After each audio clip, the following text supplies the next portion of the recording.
MSNBC's Chris Matthews had difficulty identifying any warning signs exhibited by the Fort Hood shooter. How do we know when somebody like Hassan's going to make his move? And do we know he's an Islamist till he's made his move? He makes a phone call, whatever. According to Reuters right now, he apparently tried to contact Al-Qaeda.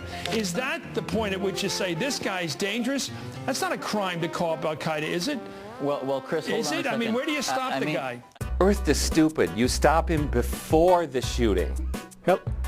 Hello, Al-Qaeda. I'm calling for Chris Matthews. Sometimes you just want to chat about jihad with someone. He wants to know if you have Prince Albert in a can. Well, then you'd better let him out. Oh, you just beheaded him. Oh, sorry, don't tell Chris Matthews, but I'm on hold with a very dangerous man. Did Hassan call the San Antonio office of the Taliban? Hey, Rush, yeah, good to talk to you.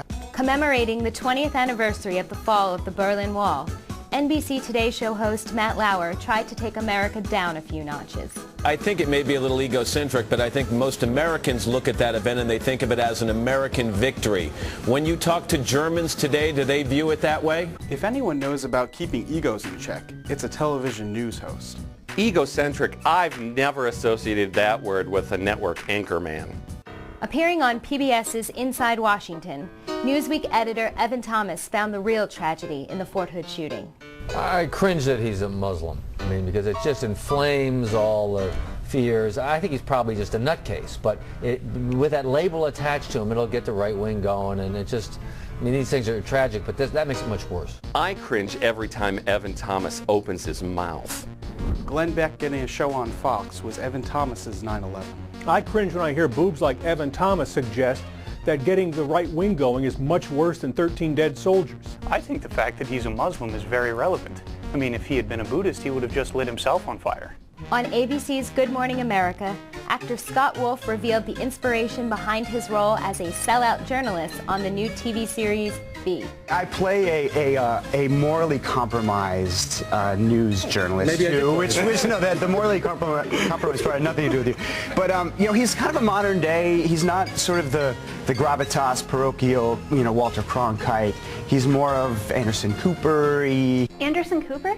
The journalist who made all the sophomore jokes about Tea Party protesters? So he's playing a morally compromised journalist who's selling out for someone who wasn't born here. Stop. So he's playing a morally compromised journalist who's selling out for someone who wasn't born here? You mean like the way the media did with Mikhail Gorbachev? Yeah, morally compromised about sums that up. That's funny. I would think an actor playing the part of a morally compromised journalist would try to be more Dan Rathery. CBS Evening News anchor Katie Couric paid homage to the great Goracle while introducing the former vice president on her web show. Hi everyone, I'm Katie Couric and I'm honored to be joined today by the godfather of green, the king of conservation, former Vice President Al Gore. If Gore is the godfather of green, what does that make Katie Couric? The queen of the cougars? On a related topic, last week an oil company executive awoke to find the head of a polar bear in his bed. Instead of comparing Al Gore to the Godfather, I think she meant to compare him to Pee Wee Herman. What? I'm not sure you want to call Al Gore the godfather of green, even though it fits. Chris Matthews and Newsweek's Howard Fineman actually admitted their intellectual limitations, at least compared to a certain someone.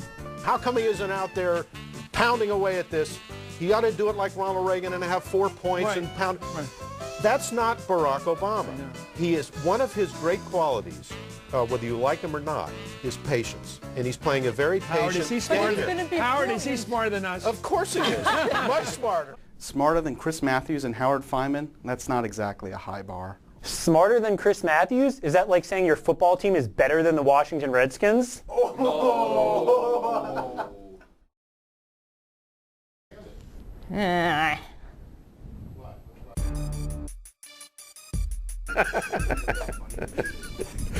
I cringe when I hear boobs like Evan. I shouldn't be smiling during this one. This is not a joke, not really. Is it framed good? Sorry. I need the music. Oh, shoot.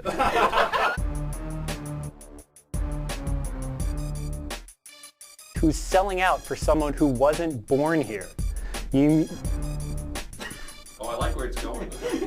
I like where it's going too. I knew this crowd would like that one. Hello, Al-Qaeda.